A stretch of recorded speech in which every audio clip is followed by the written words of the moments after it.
Questions before we start or anything, or you're good? Yeah, I figured. Cool. Welcome to the show. Yay! Thank you so much for joining. Sure. Thank you for having me. Yeah, if you want to also I'll just hold it. Hold it like a comedian. You can. Yeah, I like holding microphones. Yeah, hell yeah. The way I always start the show, just because I'm a lazy host, is just to have the guests introduce themselves. Okay. And you could introduce to me or to the camera, however you. Sure. Well, there's nobody over there yet. Well, they will be there. The internet is there. The wide. They will be there. Yeah, the wide abyss of the internet. It's kind of like waving to a bird that's gonna fly there. Yeah. You know what I mean? I'll just talk Yeah. to you. My name's Tamer Kattan. First name's like a hammer with a T. Okay. Kattan. And that's my name. What's the next thing you asked me? I forgot. Introduce myself and introduce yourself. So you're So how do you choose? How would you introduce yourself? Okay, so like how we know each other is I'm a comedian. Yes. I don't know if you only interview comedians, but comedian and also fellow traveler, and found myself in Europe during the pandemic, but comic from LA, London, and New York. Most recently, the New York scene, and now pretty new in the Berlin scene. Nice. Well, thank you for coming. So you're welcome, Patrick. Where I'm interested in childhoods because I feel like a lot of my adult life is like just re-examining my own thing and trying to pick it apart and be like, why sense. am I? Yeah. So I always like to hear about other people's childhoods, and I feel like you have kind of a interesting background, right? I mean, your parents were immigrants, but you grew up in LA, right? I was born in Egypt, and then we moved to LA when I was like 7. Okay. So do you have like memories of being in Egypt? Yeah, 100%. But my memories of Egypt are weird because it's not like I remember a younger version of myself. I remember and I go, oh, I remember when I was that Egyptian guy. Yeah. You know what I mean? Because I was so young, my clay was still wet. Yeah. So the hardened version of me is a completely different product than the wet clay that was me. Whereas my parents came, their clay was already hard. Yeah. So they're the same looking vase. Yeah, totally. I was a blob of clay. And so can you remember being remorphed when you moved? Yeah. It's one of the great things about being an immigrant morphed again. Morphed is not really the word. Kind of. I get it. Yeah. Evolved, whatever. Reshaped. But yeah. I mean, America's the only place where you have to hyphenate. You know, like I have a lot of my black friends go, oh, it was weird to meet other black people in Europe because they felt like real Africans. And I'm like, yeah, you guys are African Americans. That's not the same as Africans. And same thing with the Egyptian that I'm learning now is that I'm an Egyptian American. But when I come here and I meet Egyptians, I'm like, oh, you're like really Egyptian. Yeah. Like you can write in Arabic and speak in Arabic and you know random fun facts about Cleopatra and shit. Yeah. Like it's crazy. You know, where I just don't. So I think America pressures you to be in a mad dash to become American.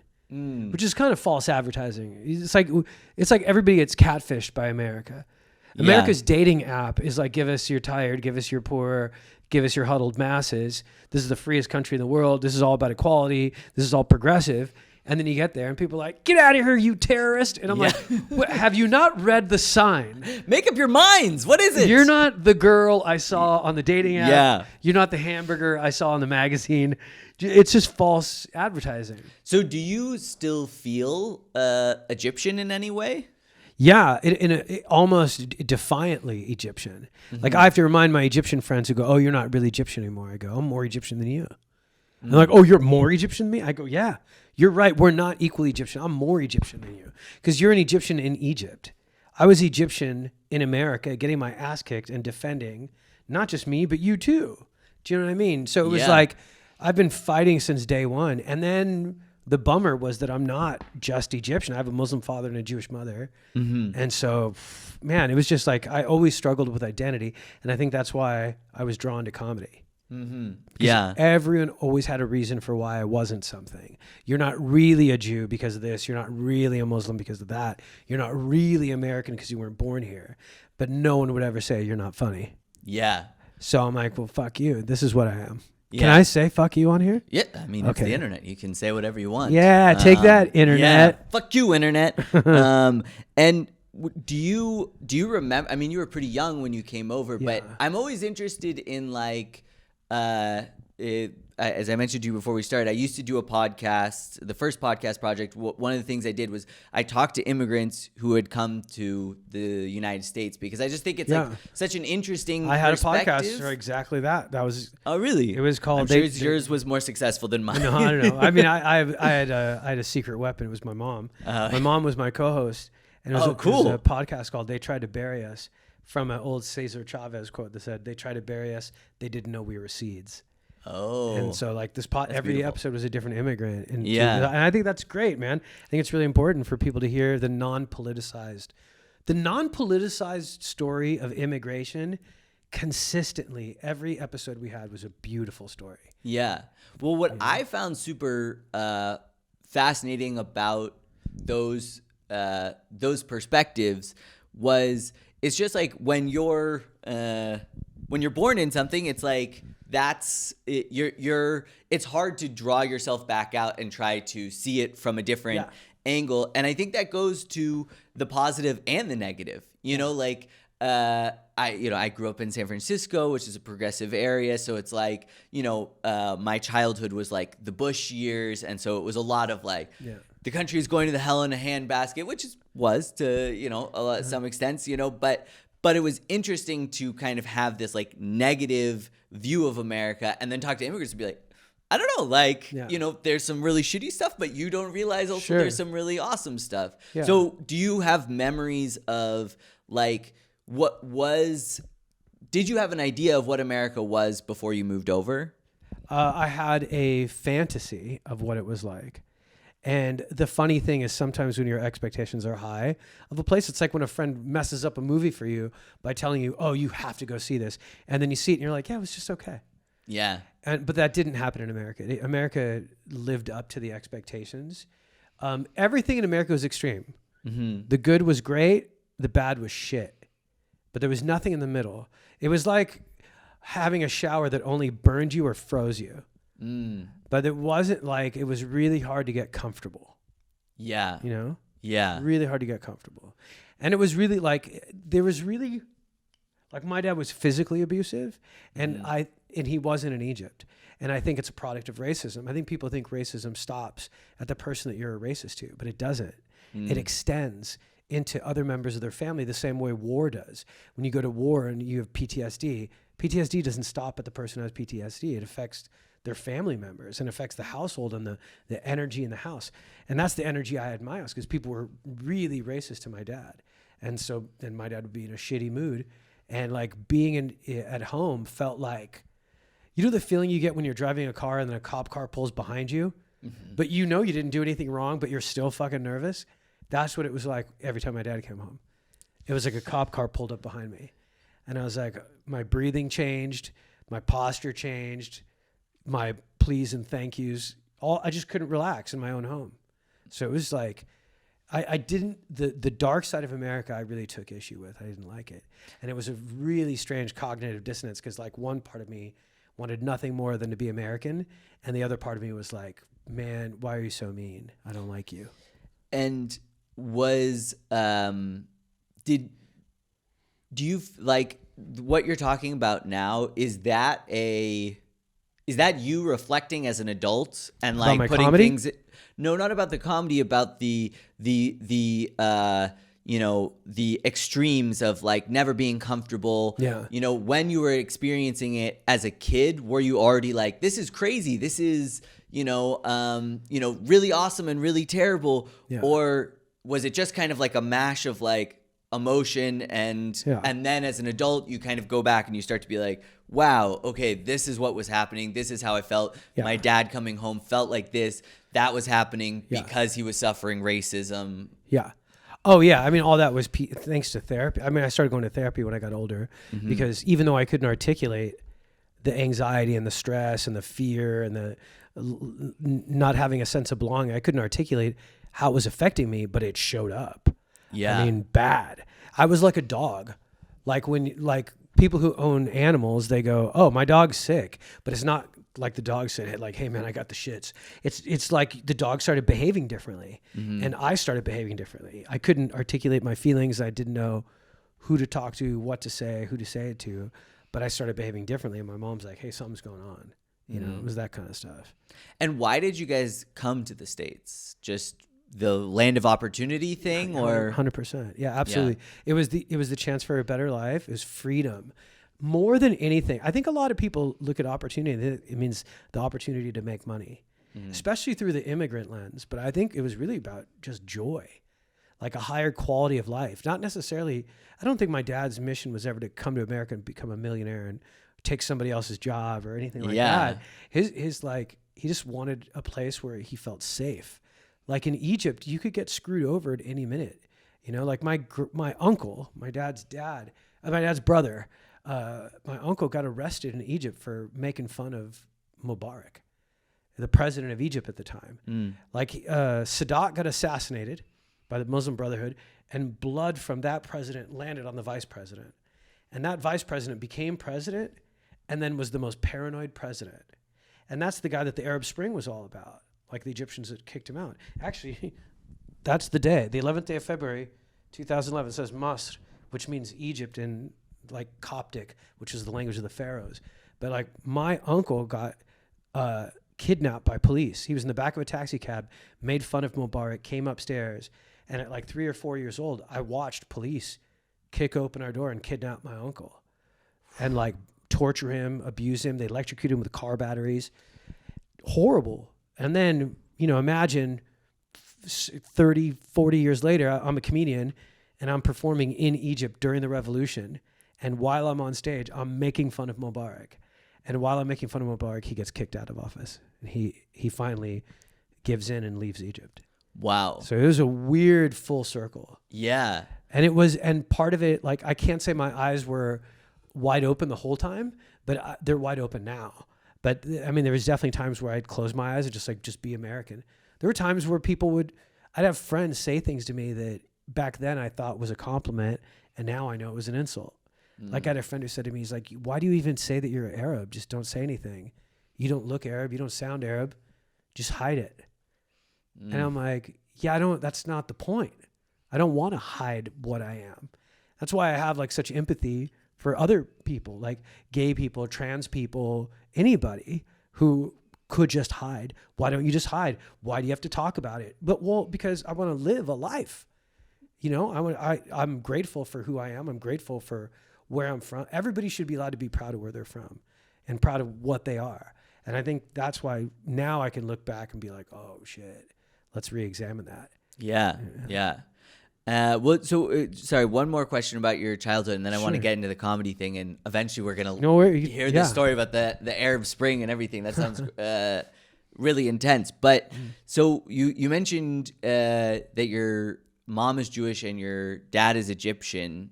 They're both Egyptian, but one was Jewish, one was Muslim. One was Jewish, one was Muslim. Yeah. So there was that like a point of contention for their families? Yeah, for sure. I mean, the first time I was called a bad name was when I was in my mom's womb. and somebody said something shitty about me, to my mom, and said, you're not part of this family anymore, but when you divorce the Muslim, we'll meet the bastard. Oof. And I was like, wow, that's heavy. And then on my dad's side too, people on both sides of the family were terrible to us. There were people that didn't want to meet us until my parents got divorced, but then my dad died, and then they reached out to us. And I'm like, my mom's like, what should we do? I'm like, fuck them. Yeah. I have no interest in getting to know those people. Yeah. No interest, at all.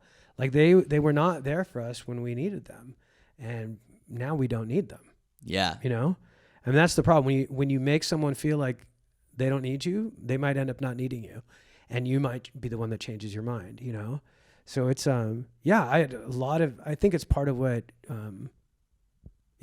drew me to comedy is just like having so much tension in a house. And I was always, sometimes I'd see little arguments stir up between the two sides, not between my parents necessarily, but between their inner circles. And I just walk in and start acting like a fool, doing like kid stuff, like dancing. They'd be arguing about Gaza, and then I'd walk in and be like, "I can break dance." Yeah, they're like, "What the fuck? What's wrong with this kid?" And I'm like, "They're like, no." You're like, "Give me a beat, give me a beat." I like distinctly remember a time where my dad was like, "No, it's the Jews who are the terrorists." And then I just went to the kid. I started spitting on my back, and then they both just looked at me and they started laughing. Yeah, and I was like, "Yeah, that's it, and that's a powerful feeling." 100%. Yeah. So what was your first introduction to comedy? Like, I mean, before you started performing, was there was one of your parents funny? Was one of them into comedy and started showing you specials? Did you have a friend who was like, "Oh my God, you got to see this"? Or like, I'm always interested to hear because I mean, especially now, I feel like when I talk to some younger comedians, it's like they were like just on YouTube and they started seeing clips from specials. Yeah. But for people who were around before YouTube, it's always a little bit more interesting because it wasn't, I mean, it was mainstream, but it wasn't mainstream in the way that it has become. Sure. Yeah. I mean, I think it's funny. I always say this to one of my friends, like being funny is like being tall, but being good at stand up is like learning to play basketball. So I was like, that is fucking clip it. Right. It is like we've been given this gift that we're naturally tall people. And then all your life you have someone going, why don't you play basketball? Why don't you play basketball? But from an immigrant perspective, I mean, there really wasn't an option that you couldn't really I couldn't really pick comedian as a job choice after my parents sacrificed so much to come to America. And I really didn't know. There's no Google map from open mic to success. It was all just a big mystery. So like for me, I actually found the most professional job I could find where you get paid to be funny. And that was advertising. And then that I did everything I needed to do. It was the point of intersection between what I wanted to do, which was use creativity as a way to communicate, even if it's that selling Apple products, which is what I ended up doing. I ended up working for Apple's ad agency. But my dad didn't like it until he found out how much money I was making. Then once you get real estate, Egyptian parents leave you alone. They're like, that's the finish line. Egyptian dads will be like, that's the finish line. I did my job. What's the finish line for Egyptian moms? It depends on the mom. They're really different, but my mom, I'm really lucky. I mean, maybe if I was a different Egyptian, I'd be able to give you a straight answer, but my mom is so different. She's just like really open, really loving, and 100% supportive of my comedy, and I'll tell you, if my dad was alive, he wouldn't be. Like my they're the opposites. I think my mom was over loving and my dad was over disciplining, and they each thought they were correcting the other person's mistake. You know what I mean? Yeah. So it was like, she's always been all about me being a comedian. And my grandfather was a super funny guy, but it made my dad upset. Oh. Because my dad as a child would see my grandfather dancing around with a whiskey glass on his head and going, people are laughing at him. And they weren't. They were laughing with him. But it made my dad a very serious person. They say always skips a generation.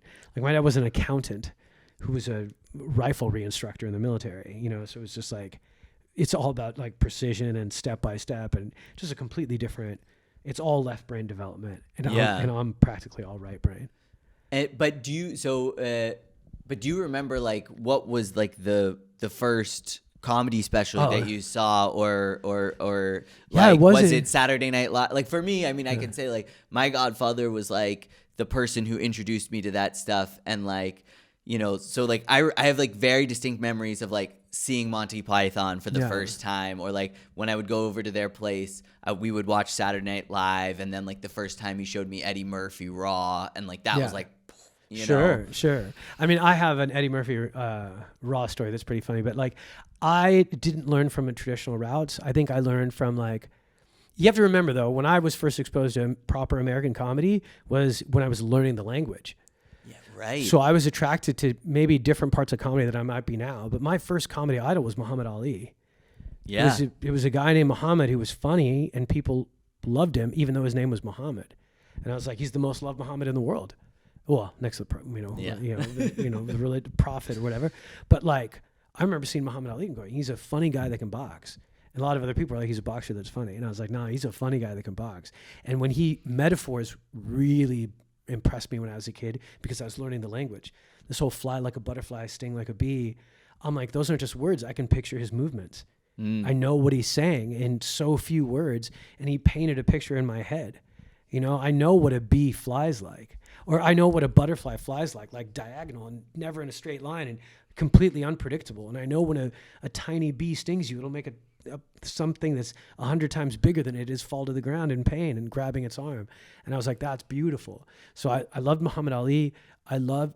There's a crazy, I was in school in a bad neighborhood, and there's a lot of comedy in bad neighborhoods, especially in Los Angeles. The word for battle rapping, like that Eminem did in 8 Mile, the street slang is playing the dozens. That's the slang. And they call it playing the dozens because it comes from slavery. Slavery, they used to sell slaves one at a time unless there was something wrong with you. And then they'd sell you by the dozen.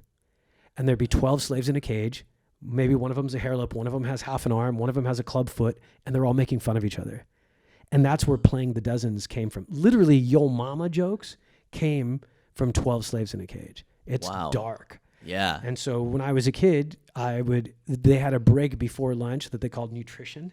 Nutrition was like in poor neighborhoods, the government would give you milk and trail mix.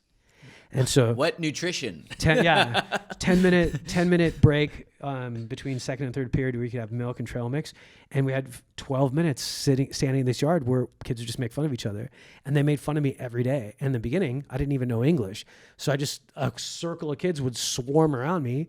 And this one kid would just point at me and start making fun of my face, my hair, my clothes back then. And it was brutal. And I was just standing around looking at people laughing at me, not knowing what words they were saying. But, you know, just like any other type of battle, the best way to learn offense is to get beat up a lot. So I started getting good with words, and I eventually got really good with words. And I became kind of the badass with words when we'd play the dozens. And there was a kid who used to beat me up every day. Just for no reason. I felt like I was going to go crazy. Even as a fourth grader, I felt like I was going to go nuts because there was no reason for it. He would just hit me and walk away, and they'd start laughing, like hard. And finally one day I'm like, he's going to hit you anyway. Just fucking start making fun of him. So I started making fun of his ears. And all that circle that once swarmed me was now swarming him. And instead of him being the one pointing his fingers at my clothes, I was the one pointing at my fingers at his ears. And he looked like I punched him in the face. And at the end of it, I remember walking home and I saw him like walking ahead of me. And I'm like, oh shit, this isn't his way home. And he just like looks at me and I like jump behind a tree and he goes, Tamer. And I just like look out and he goes, hey, come here. And I'm like, what? And he goes, I'm not going to hit you. And I walk up to him and he goes, hey man, if you stop making fun of me, I'll stop beating you up. Deal? And he stuck out his hand. And I'm like, yeah, deal. Damn. And that's you learn the power of words in a moment 100%. like that. Absolutely. Huge power of words. But then here's when I knew I became a comedian is 3 weeks later, I missed the laughs. So I said, are the laughs worth getting beat up for? And I started doing it again. I started making fun of him. And he beat me up one more time. And then after that, he became my friend. Because he's like, well, shit, I can't get him to stop with fear. Maybe I'll try to be his friend. Wow. Yeah. So, and that's when I'm like, oh, okay, I think I'm a comedian because I was willing to take the beating. Yeah. For the laugh. For the laughs. Yeah. It was worth it. Yeah. And so It's so weird because I feel like that that story is very dark, but also sweet. Yeah, it does feel like a dark after school special. You're like, and then we were happily friends ever after. I hope. Yeah, I mean, it is in a kind of violent kind of way. it was violent. Yeah. I mean, we lived in that was the one thing that was difficult to get used to, is the violence. And I remember. Because you didn't experience that in Egypt. No. Oh, dude. And we came from Egypt to America, and the people we knew had been in America way longer than we are. And when you're an immigrant, you kind of leapfrog social classes. So the people that had been living there for 8 years, they lived in a much better neighborhood than we did. And I remember the car ride from their house back to our house. I was laying down in the back of a Datsun B210 with my feet up. And back then they didn't care about seatbelts, I'm laying in the back, my feet up, and I'm just staring out the window, and I could just barely see, even from a lay down view where I could just see the top of the window, I could tell the neighborhood changed. Their neighborhood was perfectly mowed lawns, fancy cars, clean supermarkets, no graffiti. And then I remember like laying down and then laying up and then looking, and then I could hear sirens, horns honking, people yelling at each other. And you felt the car bump as you passed over the train tracks. Yeah. And then I remember looking up, and I'll never forget this, man. I sat up, and a guy had made a boxing ring out of garden hoses, and they were watching little kids punch each other in the face. It was kids, but this is like East LA in like the mid 80s. And it was like little kids in a front yard punching each other as hard as they could, with boxing gloves on, but still, and these adult men like egging them on. And I remember going, that's not what a dad's supposed to do. Yeah. Do you know what I mean? Yeah. And it wasn't like, oh, I'm proud of you, son. It was more like throwing pit bulls in a pit. Yeah. It was really violent. Oof. Yeah. And so, I mean, you always since you discovered like the power of words, and then you're like actually, and also laughter, and like, getting that adrenaline rush from making a joke. I mean, how does that begin? How does that evolve? Because I mean, we're in fourth grade.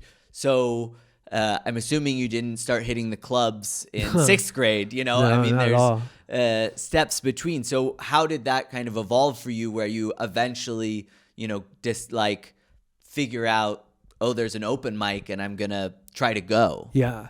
Well, I'll tell you, one other weird thing is that in Mexican neighborhoods, they give you a nickname that's the opposite of what they think you are. So if you're short, if you're tall, they call you shorty. If you're fat, they call you skinny. And they used to call me Joker because I never laughed and I never smiled. And it's because my first 3 weeks there, this kid who was kind of a cool kid, but never spoke to me, but he lived next door to me. He came up to me and he goes, "Hey, Egypt," because they didn't even call me by my name. He goes, "Hey, Egypt." And I go, "What?" He goes, "Man, you better stop smiling." And I'm like, "What?" He's all, "That's why they keep beating you up. Stop smiling." And I'm like, "Oh." I'm like, "Okay, thank you." He's all, "Don't say thank you." And he walked away. Jesus Even Christ, thank did you you was grow up in prison? No, I mean, all it was these East, stories are it was like, East LA. It was East. It was Yeah. East LA, and our school would send letters home saying, "Don't let your kids wear red or blue. Yeah. This is gang colors." I mean, it was. We didn't have a lot of money. We came to America. I think my dad came to America first and lived there for a year and saved money for a whole year before my mom and I could come. So it was really hard. Yeah. And his degree didn't count, so he had to have a day job and then get his degree accredited by going to night school at SC and then have a security guard job. I don't know how he did it. And my mom would make extra money by sewing hang tags into bikinis. And the guy told her, "I'll give you a penny per bikini that you sew a hang tag into from home." And she did that all day at work, and then would come home and say, and she asked her boss, "How do I make extra money?" And he goes, "If you sew these hang tags and bikinis at home, every bikini, I'll give you 1 penny." And I don't know, 10 years later, the down payment on our first house was from, and I remember being a kid watching TV and then looking up, my mom's fingers were bleeding, like from sewing. As I'm watching the A-Team, her fingers are bleeding. So it was wild to grow up there, and then wild to have my dad get a promotion and then move to a much better neighborhood and then have a whole other different kind of evil. The violence was gone, but the drugs were up. The violence went way down. Are you an only child? Yeah. Okay. Yeah. And so at what age did you go through this change from violence down, drugs up? When did that, or like this transfer of neighborhoods? Yeah. So I got in trouble with a kid in the bad neighborhood. He was in a gang called 13th Street. And I remember thinking, I've never even seen a 13th Street. This is like some whack ass gang. And the kid, at this point I knew how to fight because I became friends with the good fighter. And my dad was a boxer and I learned to box. And this rough kid tried to do the dozens with me and I was good at that too. And I beat him. He got mad. He tried to fight me and I beat him up. And then he goes, "You don't know who you fucked with. I'm 13th Street." And I just started laughing. I'm like, "Fuck you and fuck 13th Street." You're like, "I'm 14th Street." And I should have not said that. I was a kid. If there's anybody in the Mexican mafia now, I apologize. That was just a story of what happened. But the reason why I said the Mexican mafia is because what I found out later is 13 is the 13th letter of the alphabet for M, for La M. And so that was like a junior Mexican mafia gang, and not some random street that they made up. And so eventually I was at school and then these two grown men showed up. I remember it was the first time I'd ever seen a face tattoo. It was a guy who just came up to me and he just goes, "Where are you from?" And I go, "What?"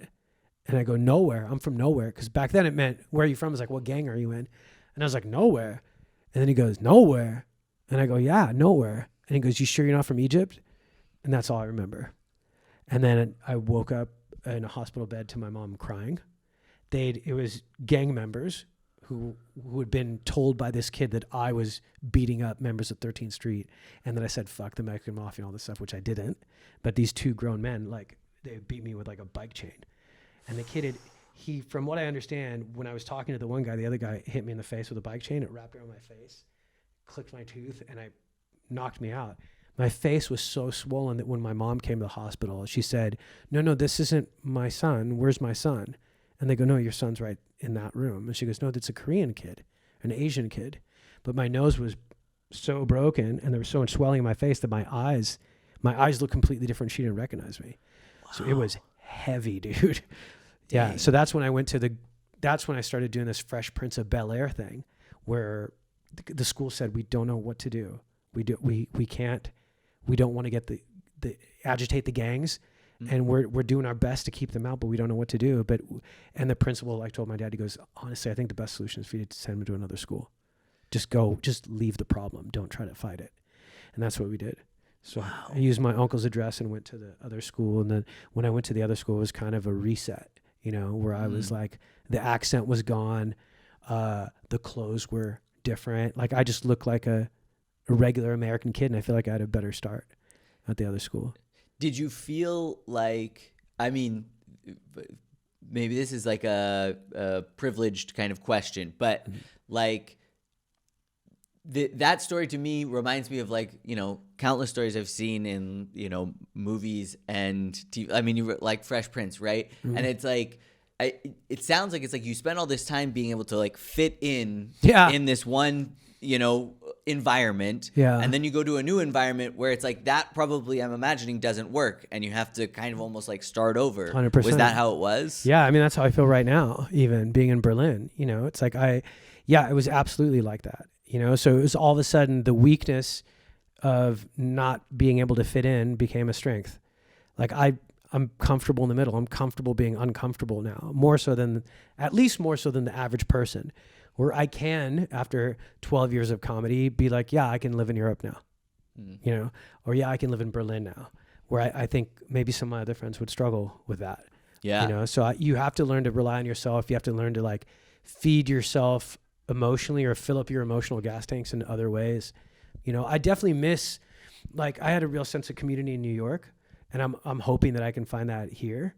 But, and yeah, I think that's something I've always longed for, actually, is like, even if I dated a girl whose dad was really cool, we definitely date longer than we're supposed to. Yeah. You know what I mean? Yeah, totally. Because I'd be like, oh, this is I wish my dad was like this, or I wish, it's nice to have like more positive male figures in my life. And so I'd always end up dating them way longer if they had a good dad. Yeah. No, I mean, I totally understand. Like, I mean, I was very lucky. Like, my parents are super loving, but like growing up with two moms, which was like not the normal thing. Sure. When I look back at my childhood, is like there was just a procession of different families that I would kind of like that were very more the like nuclear family on TV, and I would just kind of be like, I'll come on your guys' family vacation. Like I could be, I was always looking for something, which, in a lot of ways I already had, but that exact, I could really empathize with that. Sure. What was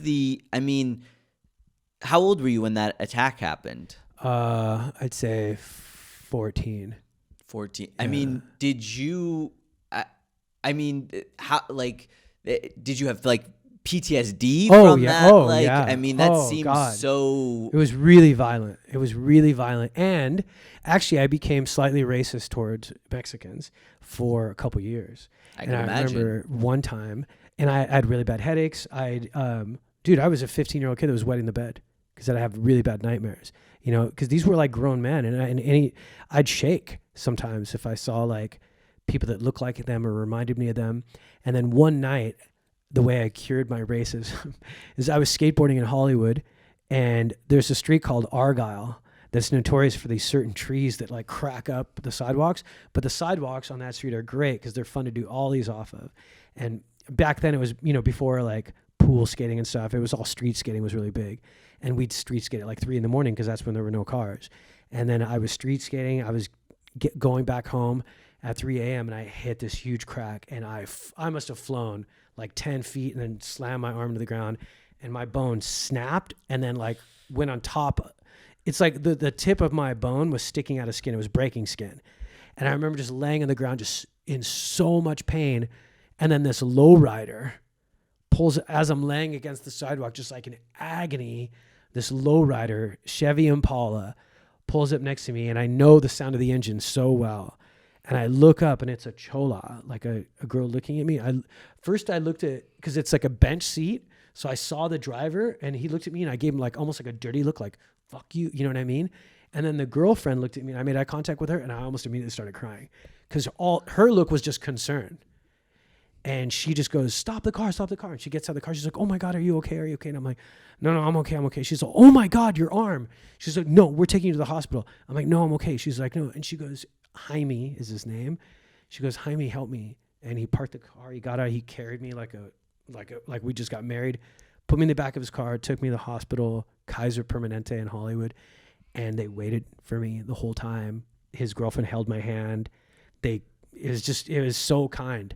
And that was the day I was like, it doesn't matter where you're from. It's what happens to you. It's who you are that makes you, and how you react to what happens to you.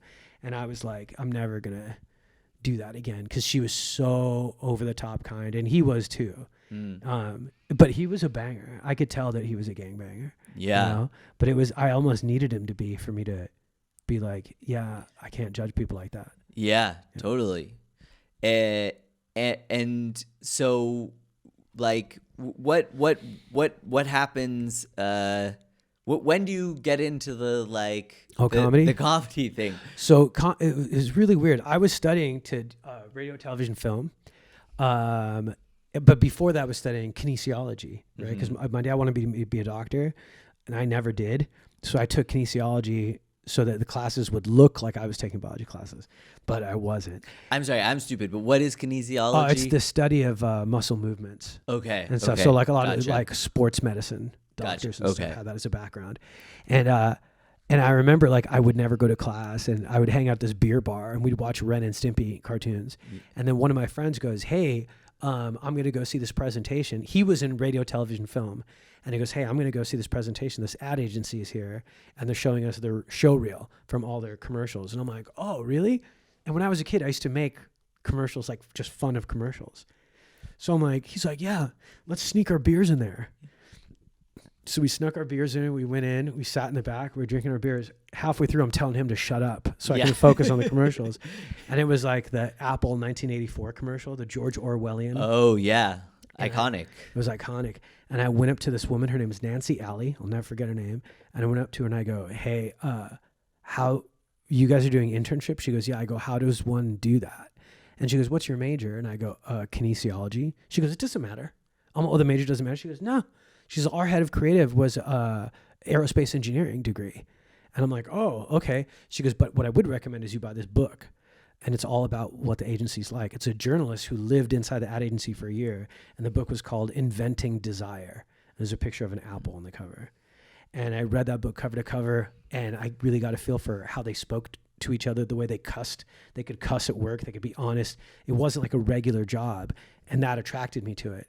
And so I remember it was around Halloween, and I went and I bought these pair of butt cheeks that you could tie around your waist so it looks like you're a patient about to have surgery with butt cheeks hanging out. And I just took the butt cheeks and I wrote my resume across the butt cheeks, because my resume was like, oh, I worked at this skate shop or that surf shop. But I'm like, well, I got to do something creative. So I wrote my resume across these foam butt cheeks, and then I bought a donut box and I put it inside the donut box and I mailed it to them. And I wrote Cal Poly Senior, willing to work his ass off for internship. And then underneath the foam butt was a real resume. And then that's how I got the job. They thought I was, ballsy. I remember telling my professor. Butsy, yeah. I remember telling my professor, I'm like, hey, I'm nervous about sending this. He's like, don't. Yeah, I'm sure. Don't send that. He's like, your name is unusual. They're going to remember you. That could be very insulting. But I remember going, no, I read this book. I really did my homework. And to me back then, I was like, that's how you can get paid for being funny. Like all of their commercials were funny. Funny is the most disruptive form of storytelling. You can watch a perfect stranger fall down and just start laughing, but try to do that with a drama. You can't care about someone you don't know in a drama or a mystery or a thriller, but a comedy, I can watch a complete stranger walk, fall, I laugh. I can watch a random person fart, I laugh. Do you know what I mean? Yeah. But I won't necessarily, the other forms of storytelling aren't necessarily that way. So it made sense. I mean, advertising and comedy are similar. You have an audience that isn't giving you their full attention. There's a lot of word economy, 15 seconds, 30 seconds in TV commercials. And in comedy, sometimes the same, depending how much you have to find a way to be interesting or be funny, but you got to do something to keep their attention. And so that combination of things, when I finally did get into comedy, and when I finally got into comedy is when my dad died. Because I was like, oh, I bought this house to impress him. But now that he's dead, I'm like, do I even like this house? Yeah. And I hated it. So let me ask you about the working in advertising thing a little more. Just it's interesting to me because to me, I also, not to sound pretentious, but it's like someone who feels like, oh, I feel artistic, or I like being creative and whatnot. It is one of the things that it's like, this is something that I could maybe actually like, there is somewhat of a Google Maps of like, Sure. Here's 100%. me with my creativity and here's some money and we could like, Yeah. So did you feel like an artistic person or an artist before you were getting into that, or was it just like this seems like cooler than any of the other options? Yeah, I mean, my comedy was kind of like, people knew me around town as like, they always thought I was a creative person. Our MO would be, we'd go out drinking and then we'd end up at a Denny's at like 1:30, 2 o'clock in the morning. And then that's when I'd be on stage. Everybody's drunk, leaving bars. It's all the young people around town and we're all at the Denny's. And I would just do random shit. Like there'd be a group of pretty girls walking up. I'd grab 4 menus and run up and I'd go, smoking or non, and it'd be like, and then I'd end up putting them, I'm like, oh, this table's for you. And they're like, well, there's guys here. I'm like, these are my friends. Please have a seat. And they're like, do you not work here? And I'm like, no, it was shit like, or sometimes we'd just be like, we'd get in an argument with a group of girls and then there'd be like this back and forth, almost like when I was playing the Dozens as a kid. Yeah. So like people knew me as like a funny person and I valued that so much. So I knew I wanted to do something with comedy or storytelling, but I just didn't know if it was possible. Yeah. And then when I found advertising, I did it for 20 years without ever looking back. I loved it. Yeah. Especially because I didn't realize the first job I had was with the most creatively awarded ad agency in the world. Yeah. That was my first job. And I had no idea until, I left and then went back. Like I worked at the same agency 3 times, always going back because nobody was even close to how good they were. Yeah. And would when you were working at the advertising agency, would it be the type of thing that's like a company is just coming to you with basically like a clean slate, like a blank sheet of paper? Never. Like, no. So they have some ideas, and then you Oh, have to yeah. basically take their shitty Oh. ideas and try to make it interesting, or 100%. Yeah. 100%. I mean, and that's the thing. so it's almost like a puzzle too. It's extremely challenging. They now that I'm a comedian, I'll tell you the difference. I'm way more creative as a comedian than I was as a copywriter. And part of the reason is because as a comedian, you're allowed to fail. You're not allowed to fail in advertising. They do all this research, and the research should be informing your creativity so you could be even more creative. But in fact, it's doing the opposite. They're using research to justify what they give a green light to. So they still are very, very conservative after doing a tremendous amount of research. So it's very fear-based. And you know as well as I do, comedy can't be fear-based, or else you just don't look right on stage. No one will trust you. And that's the problem with a lot of advertising. Either it comes across as not trustworthy or inauthentic. And it's very rare to see commercial work today. Because I think to be authentic, you have to take a risk. Yeah, of course. In modern advertising. I'm glad I got out when I did. I feel like I got out when advertising was at its best. Mm-hmm. You know? And so you work in advertising for, you said like 20 years. 20 years, yeah. And at what point in that is where your dad dies and you decide to 39. Yeah. And so at that point, had you already been like watching stand up? No. Or there was a guy named John Silver at my school whose sister is Arlene Silver, who is now the wife of Dick Van Dyke. It's very weird. Very weird story. But they are a phenomenal couple, even though he's twice her age. But they're a couple, and he's like this comedy icon. John Silver and I in school were known as the two funny guys. And when I came back from a trip to Sweden, I bumped into his sister at the supermarket, and she goes, "Hey, John's performing stand-up comedy." And I'm like, "What?" And that the way it hit me was like, oh, that's something I want to do. Because now I see this guy who's very similar to me. We grew up in the same way. The same people that found him funny found me funny. And so I went with her, and he just blew everyone away. He wasn't just good. Everyone was good. He was phenomenal. And I remember thinking, if John's that good, I can do this at least once. And that's how I did it once. I took a class, and then 3 weeks into the class, I dropped out. Yeah. Because I was writing a joke about my dad, and then the instructor was like, "Okay, we all know your dad's an asshole now." And I was like, and everything else was just like Charlie Brown's mom, like, wah, wah, wah. I couldn't hear anything else. I was just so angry that somebody else called my dad that. And I didn't go back until a year later. And then he told me, he's like, "I think you could be a great comedian." He's like, "I'm telling you that right now." He's like, "But you can't be in this class unless you go to therapy." And I was like, "What?" And then comedy and therapy kind of became intertwined, where, there's a guy who taught me, like, he's like, "You've been an athlete your whole life, and now you're an artist. And when you have to change your brain, not just your body." He's like, "Your brain used to be, I want to be the best. Now you have to change your brain to, I want to be the only." He's like, "It's different. I want to be the best," is you're always looking at everybody else and what are they doing and how can I be better than them. I want to be the only is very self-reflective. And it's you have to self-exploratory. You really have to get to know who you are. And I'm glad I didn't start that process till I was fucking 40. Yeah. Because I was like a bright yellow banana, like really ready to talk about real shit, Totally. Yeah. Yeah. I mean, that's what I was trying to say also, like when I was telling you, like, I started when I was 22 and then I quit or whatever. It's like, I felt like then when I came back, 8 or 9 years later, it was like, and I'm ready to like try to say something and not just be making when I look back at the stuff I was doing when I was 22 was so hacky, but that's normal. That's normal. Yeah. Like there's a guy named Harry Basil at the Laugh Factory at the Tropicana in Las Vegas. Shout out Harry Basil. He was shout out Harry Basil. He was Rodney Dangerfield's opener and also directed like a bunch of his movies, Back to School, Ladybugs, all that stuff. And the first time he saw me, he like looked me up and down and he goes, "Are you the new kid?" And I go, "Yeah." And he goes, "All right, take it easy on the poo-poo caca pee-pee jokes." And I'm like, "What?" I go, "Dude, I'm 40. Yeah. And he goes, "Yeah, but you're new." And I'm like, "So what?" And he goes, "Yeah, new comics start here." And he grabs his dick. He goes, "Then they go here." And he points to his head. Then they go here. And he points to his heart. And he goes, "I won't remember you till you go at least here." He's like, "Have a good set." And he goes like this: "You got 10 minutes, not 9, not fucking 11. Don't keep people off the casino floor. That's why they're here." He's all 10 minutes. 10 minutes is your set. Do your 10 minutes. Get off. Don't make me light you.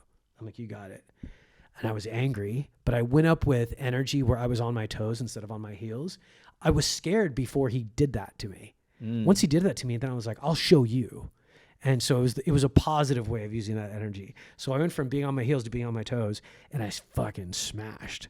And then he came up to me after and he goes, hey, you're a proper comedian. You're not a comic. And I just looked at him. He goes, you don't know the difference? And I'm like, no.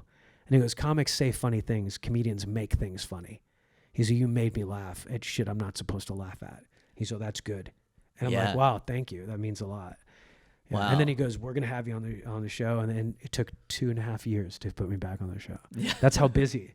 Yeah. Like he's like, you were great. We can't wait to have you back. See you 2026. Yeah. I'm like, Jesus. Brutal. Yeah. Brutal. What do you remember, so when you started performing, do you remember the feeling of like, I mean, was it just like the first time you perform, you're like, fuck, like this, I'm hooked? Or was it figuring out a certain joke or something that made you, you committed to this, you left a different life behind, and you know. I mean, I had some validation. I didn't go full time. The first 4 years I was working a full-time job. And then I went and did the Edinburgh Fringe, and I won there's a small award that was like best new international act under 2 years. And I won and got management and got to live in London for a year without paying rent. And all that kind of made me go, okay, this is what full-time is like. And I became full-time at that point. And I sold my house, sold my car, moved to the UK. How did full-time feel different than what it was before? It didn't at first. It almost felt like a mistake to go full-time. I had to figure out how to make this a full-time job, you know, because back then I didn't know anything about social media. I mean, now it really is a full-time job for most people, but back then there was really no social media, that we didn't really care about any of that stuff. I mean, some people recorded their sets, but the vast majority did not. I audio recorded everything. And also in LA, London, New York, a lot of comics are just like, they're less entrepreneurial than we are here because they have established milestones, you know, getting past at this club or getting in, and this club is a better ranked club than that club. So you have these like touch points that make people go, oh, he's on his way up, or he's on his way down, or she's on her way up, or that's a lateral move, whatever. But in Berlin, places like here, and when you first start, you're really not a part of that machine. So you have to like figure out, how do I become disciplined? I knew from advertising that to get to a good idea, it takes sweat, not just talent. A lot of people think, when I get inspired, I'll write. And it's like, nah, that's not the way it works. It's when you write, you get inspired. And you should write every day. Some days you won't be inspired, some days you will. But if you get your own TV show, what are you going to say on a Wednesday? I don't feel inspired today. Go fuck yourself. It's a job. Yeah. If you want it to be a job, you got to treat it like a job. You know? What is I'm always interested, as a newer comedian, I'm always just like interested to try to hear about like how other people's approaches are, because I agree with you, like, and that is, I don't always live up to it, but my expectation of myself is like, try to write every day. Sure. But sometimes I feel like I'm just like fumbling and stumbling around in a dark room, just like reaching stuff. And it's like, you know, so some days it's like, if I don't have the seed of an idea, it's like, I'll just rewrite a bit that I already have and just see like, is something else come out? Or, you know, sometimes sometimes I have an idea and I'll try to write it out, whatever. And then it makes me think of something else. Yeah. I like writing by hand, but what is do you like set out a certain time for yourself? Do you have like strategies around that? Do you write non-comedy stuff? Yeah. I mean, yes to a lot of that. Like there's a book called The Artist's Way that I'm a big proponent of. Like I write every morning before I get out of my bed. I will wake up, reach over and pull out my Bluetooth keyboard, and I'll type right straight onto my iPhone. I'll just write 3 pages with no pressure of being funny. I'm a big believer of write fat, edit skinny. I'll find the funny later, but just get the premises out, get the ideas out. And then, I mean, man, like I try to write in a disciplined way in terms of like where my brain is focused. Like, so I might spend 2 hours and write nothing, but I spent 2 hours thinking about comedy and sitting down and like really thinking about comedy. Because I read this study a long time ago that said being bored is when your brain is most creative. But a lot of us haven't been bored in a long time. Yeah. And so sometimes when I write, I don't write. I just sit. Yeah. I just sit and think about, I might write the premise of what I want to write about. I might just like get a cup of coffee and lean back and just watch people walking and talking. And like the best thing I ever learned is that all creativity is associative. You don't get creativity out of nowhere.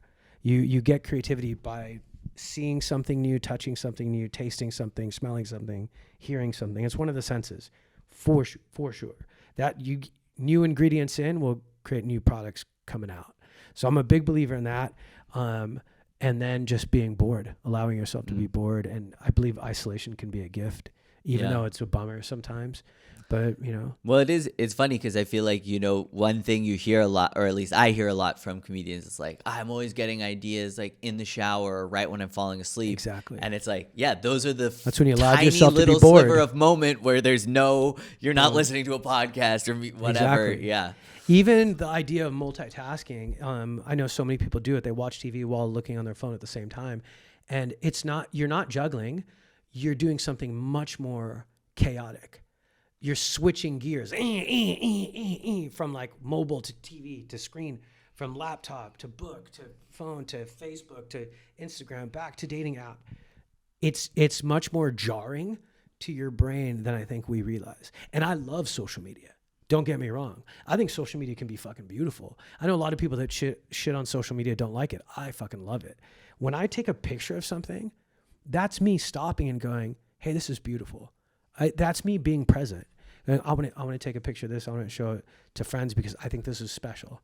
I totally agree. And I think the thing that's lost sometimes is it's like, it's not all social media, but I feel like TikTok is especially this way, is it's like, it's this creative outlet for, I feel like, a whole population of people who maybe wouldn't have been being creative if it weren't for that. I mean, maybe they would have drawn, maybe they would have painted in 30 years ago or 20 years ago. But I feel like some of those people, it's like, maybe they wouldn't have been creative and now they have the ability to just be creative right here. And that's beautiful. Of course it's beautiful. 100%. I mean, it's still a wormhole. It is, but it's like, I don't know, like I feel like even if I didn't have fans, just the process of creating something makes me feel so much better. Yeah. If I'm getting my ideas out, and when it gets validation, even more so. But some of my favorite stuff is stuff that didn't go viral. It's just, but I got it out, and my love of words made me fall in love with the way the ideas connected, and there was a vulnerability or a truth in the joke that I know not everyone's gonna get, but I know that the people who do, man, we've got a bond, and I'm gonna see them at every show. Yeah. You know what I mean? And that feels pretty great when you go, hey, it's not just my mom who thinks I'm funny. Yeah. Yeah. That's awesome. I would love to get that.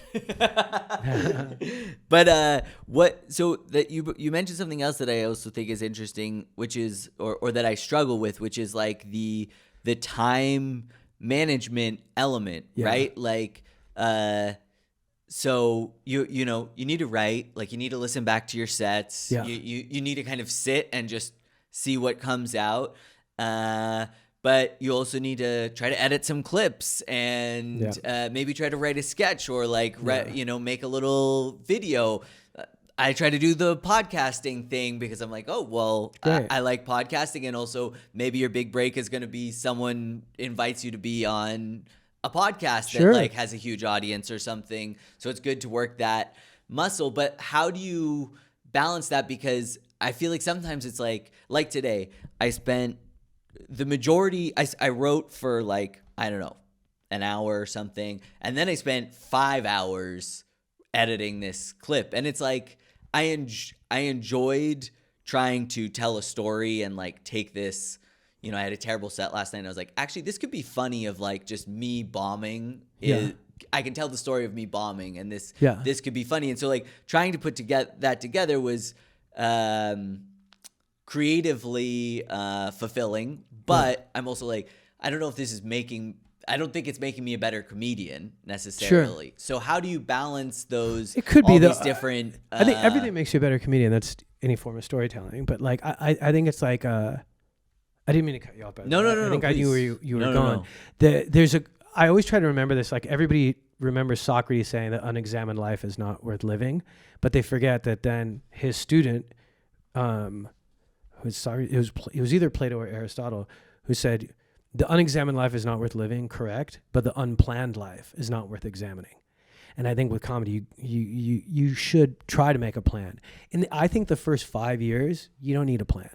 You just need to find your voice. And it's more about what am I, and almost never saying I'm not this or I'm not that. Because I think you should be trying on lots of different outfits.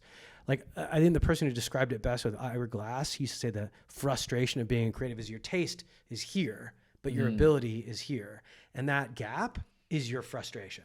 Yeah. And the better you get at writing, the more that gap closes. And then you can finally be able, at a higher percentage of success, be able to articulate what your taste in your jokes, and that's why I don't necessarily, when I watch comedy, I don't watch my favorite comics. I watch what are my favorite bits from my favorite, all these different comics, and then go, what's the connective tissue between all those favorite bits? It could be between 5 different comedians, but the connective tissue between my favorite bit from Chris Rock, my favorite bit from Louis C.K., my favorite bit from Joan Rivers or Sarah Silverman, the connective tissue between all of those doesn't belong to any of those 4, but it belongs to me. That's my taste. And then I start to find and write. So I have artistic goals, and I try to keep my artistic goals 51%. And then I have communication goals, and those are 49%. Or even when I do my advertising, I try to have an artistic solution instead of a business solution. So it keeps my attention off the algorithm. While I will pay attention to how it works and how it functions and be a responsible business person, I won't let it take up I will never let it take up half of my time, because then it's a regular job. And I don't want a regular job. I want to be an artist. Yeah. Yeah. That makes a lot of sense. And I love that the big thing that I took from that Ira Glass quote too, is he talks about like giving yourself a deadline, right? Like that it's that repetitive. This podcast is an example of that, where it's like it won't get good unless you keep doing it. Exactly. And that pursuit. So another thing I'm always interested to hear from, like, to me it's like you're a you're the dream. Like you're you know what you mean? Like you're making your living doing comedy, right? Sure. Like and that's all. I feel like, for me at least, that's the dream, Yeah, it's a nice reminder, actually. Thank you. Yeah, you're right. And I think there's too many of my peers who forget that. We're looking at every time we reach a level, we're like, hey, this is me 5 years ago would be through the moon at where I'm at right now. But I don't think there's anything wrong with being unsatisfied or pushing yourself, but I do think you got to pat yourself on the back every once in a while. If you're running a marathon, you stop for water. Yeah. Right? And this is a marathon that a lot of people try to treat as a sprint, and it's not. I know a lot of people who jumped in comedy in the very beginning for some reason, a management company, or they had one video that went super viral, whatever, and then they leapfrog ahead of a bunch of people, and a few years later, they're behind you. Because what they sold wasn't their real voice. They were more like cast for something. I have nothing but love for them, because I think it's an opportunity, and I would take it too, even if I wasn't ready. I'd be like, I'll take it, and I'll try to live up to it. And some people do. Some people rise to the occasion, and they find their voice in that window. But a lot of people don't. A lot of people end up falling back, and for a lot of people, it's too painful. And then that's where a lot of people quit. Most of the people I know don't quit before they make it. They quit right after they do, because the idea of going back to being a normal person is too hard. Yeah. So to that point, I guess for me, it's like I started over here. I'm a huge comedy fan. Like I'm a comedy nerd, however you want to call it. That's great. And so I'm very aware of the like American system of comedy. And so then when I came over here and I started comedy, especially after having done it a little bit in San Francisco, I was like, this seems like this incredible opportunity where there's all this stage time. Yeah. I could do 3 or 4 spots in a night with audience as like a very beginning level comedian. And from everything that I've ever heard, it's like stage time. That's the thing, right? And even now in my own experience, it's like, it seems like that really drives things. Yeah. And I was like, oh, this is this incredible opportunity. But on the other hand, I also sometimes have this feeling of like, but I'm outside of the system of, it's like, that there's no comedy, there's no Comedy Works or Punchline or whatever it is, or late night TV spot, or whatever comedy festival opportunity it is. There isn't so much of that here, which makes me anxious sometimes. So I'm always interested when I meet people like yourself who, as I said, are to me very successful. It's like that have chosen to come over here. Like, what was the draw or the appeal? Yeah, I mean, like, here's the thing to think about, to remember, is we leave the comedy clubs and we're still comedians, right? But if the comedy clubs don't have any comedians, are they still comedy clubs? They're not.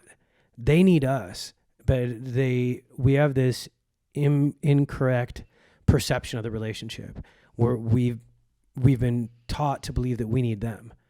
Really, the only people we need are our fans. And I think there's been a big distraction with social media in the sense that people think you need to have 100,000 followers. You don't. You need 1,000 real people who are your fans.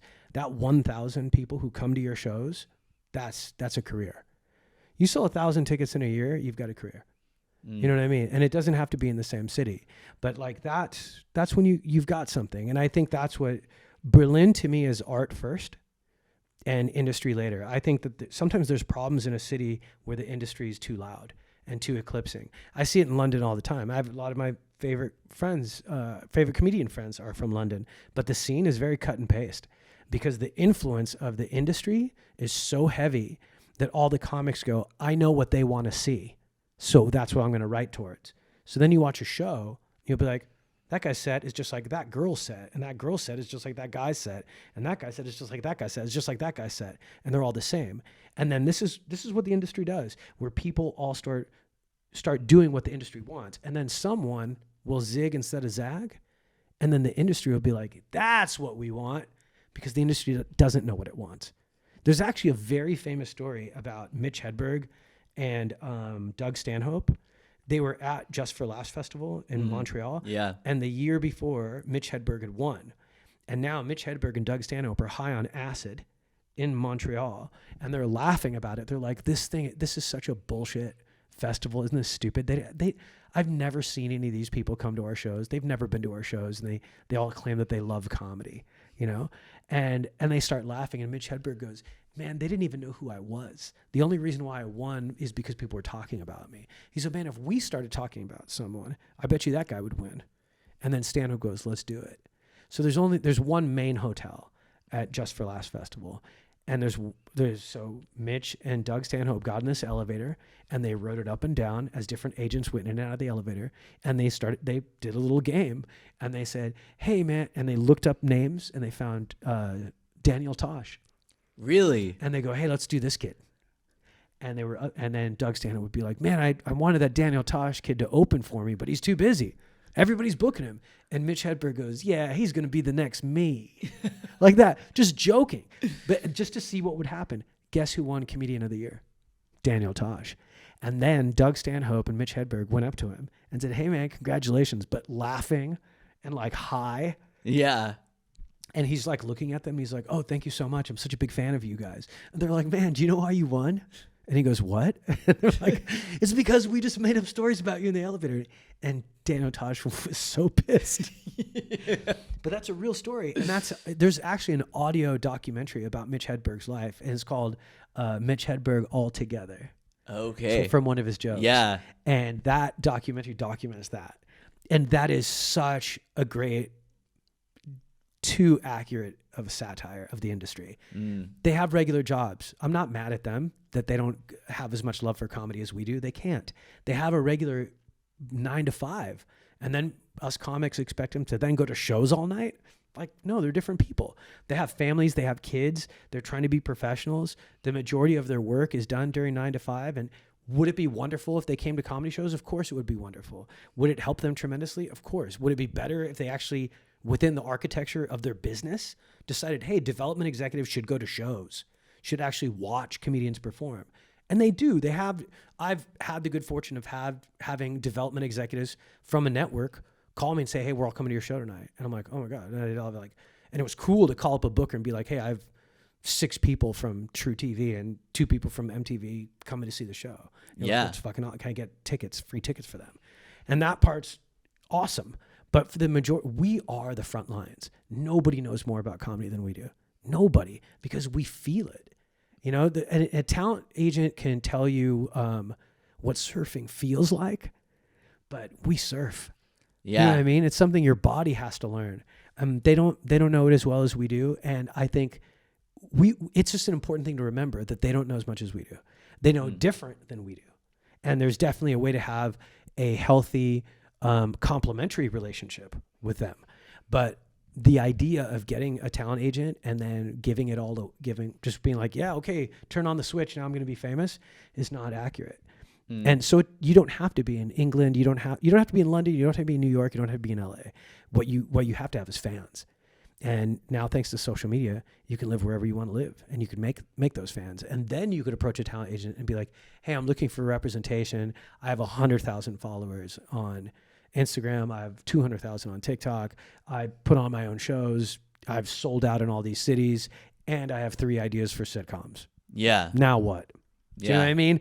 Totally. Now he's like, wow, this is a guy that I can represent, and I already have work to do from the jump.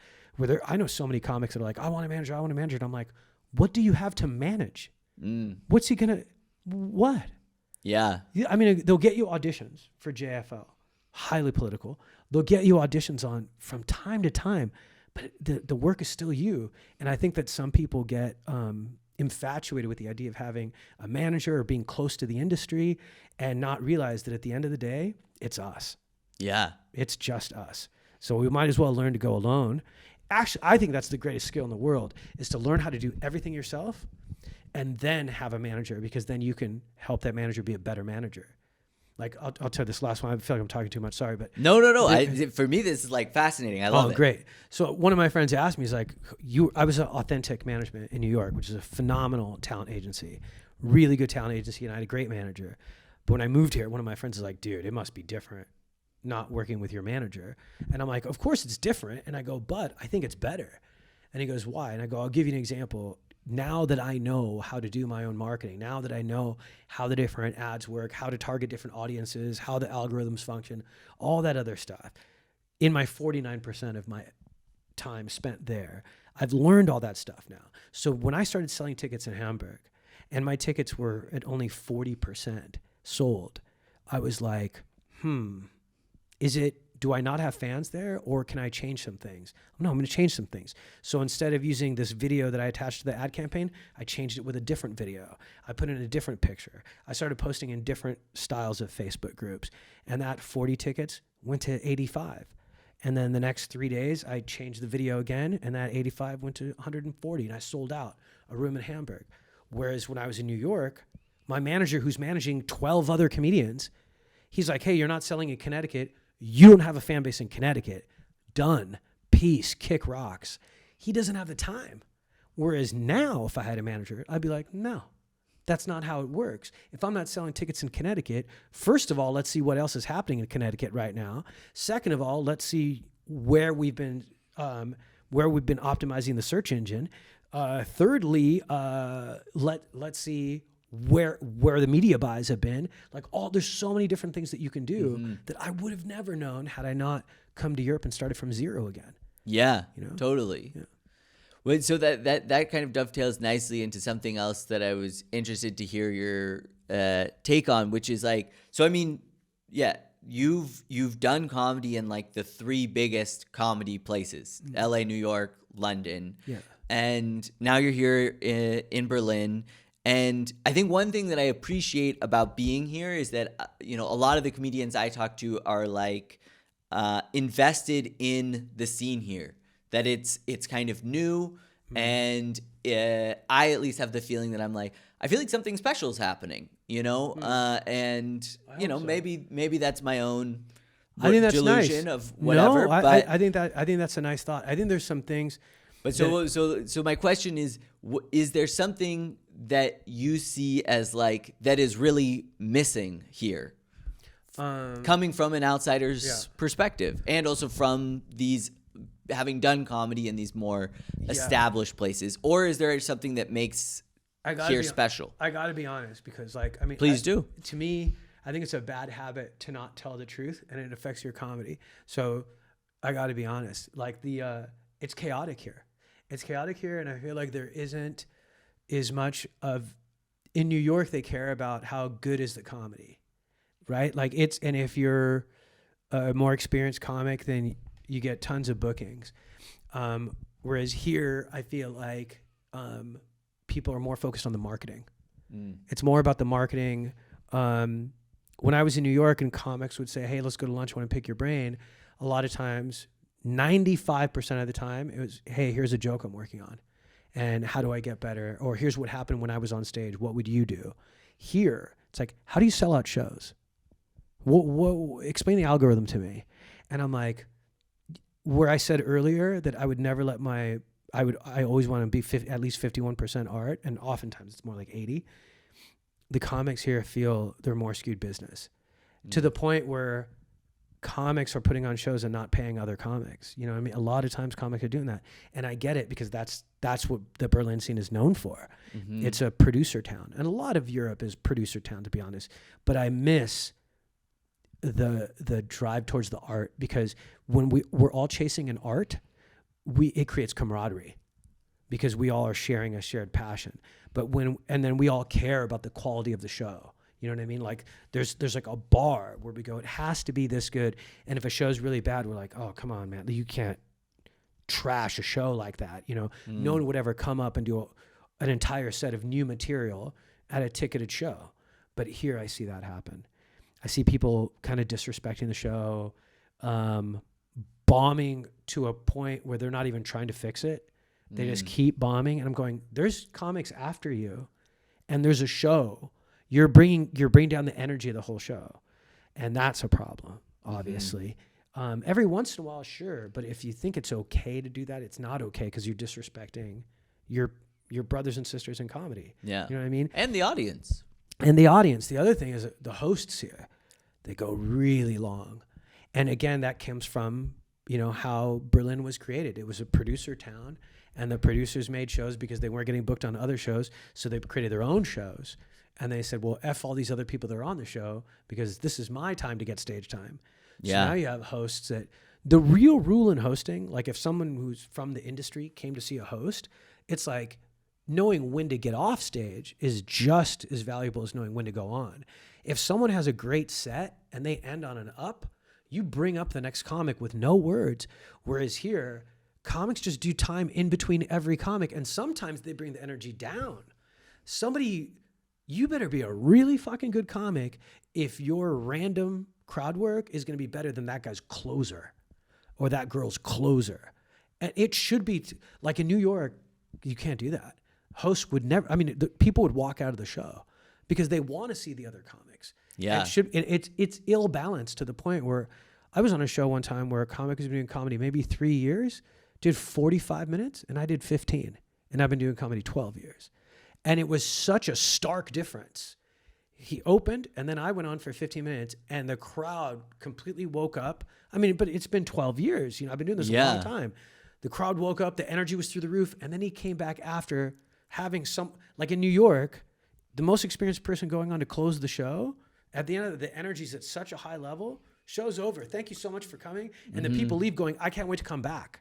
Here what happens is someone will close with super high energy, and then the host will come on and spend another 20 minutes, and the energy will come all the way back down, and then they'll do the money speech, and then by then people are like, ugh, this is taking so long. Yeah. And then comedy becomes this thing that you do once every 6 months instead of in New York, which is like, hey, this is what we do every Friday. Yeah. Every Saturday. You know what I mean? It's something people in New York will go to comedy, once a week, twice a week sometimes. And here it's starting to feel like a special occasion. And I feel like the hosts have impacted that a little bit. And I felt the shows have impacted that a little bit, but that's not my focus here. My focus here is just to come and do my material and help the scene as much as I can. But I have no interest in being a teacher. That's the one tough thing, especially at my level. I can't be like, oh, Berlin is my home and I have an obligation to help people. I have to just focus on my stuff and my fan base and my fans in Berlin. And then if someone came up to you and went like, hey, I want my show to be more professional, what do you have an opinion on that? All day. I'm more than happy to help. And I have all the time in the world for someone like that. But if people are like, hey, help me with my marketing, I'm like, I don't really, if we're both at lunch, I'll talk to you about marketing, but marketing to me is work. Comedy is art. And I have just limitless gas tanks to talk about and the art of comedy for sure. Yeah. No, I that really resonates with me, and I understand also what you're talking about, this frustration, and I think a lot of us here also feel that, sure. And but I think that's the thing that's exciting to me. Every scene has its good and bads. Yeah, and there's a lot of great stuff in the Berlin scene. It's just hard to know. I feel like the Berlin scene doesn't really rate quality though. Do you know what I mean? I think that's the thing, is it's so, and I think that's also what I talked about when I'm like, oh, I worry I'm not in this place with the the infrastructure or whatever of, it's also being pushed. It's like when I see one of my friends with a new killer bit, it makes me be like, fuck, I gotta write a new killer bit. That's beautiful, and that's the way it should be. Exactly. We should be, and that is missing pushing each other. Yeah, and I don't know why. I think this is probably the only scene where I've seen comics have bad sets and it doesn't seem like it affects them. Yeah. That surprises me. Where I've been in New York and I've had a comic say, hey, do you want to buy this sweatshirt? And I'm like, what? I'm like, what are you talking about? He's like, you like this sweatshirt, right? I'm like, yeah, I like it. And he's like, you want to buy it? I'm like, we're not the same size. Why are you trying to sell me your sweatshirt? He's like, because I bombed in it yesterday. And I'm like, what? He's like, I don't ever want to wear this sweatshirt again. It was the worst bombing of my life. I can't even look at it. I'll give it to you for free. And I'm like, comics don't even want to wear the same clothes. Yeah. And here, like, I've seen comics that have had really bad sets and not really listen to themselves, not really not look at the audience, not pay attention to the audience. It's almost like 100% of their focus is just like, get the money, put on the show, fill the seats, get the money, show's over. I did great. But it's not, are people leaving going, that was a fucking phenomenal thing that I just saw.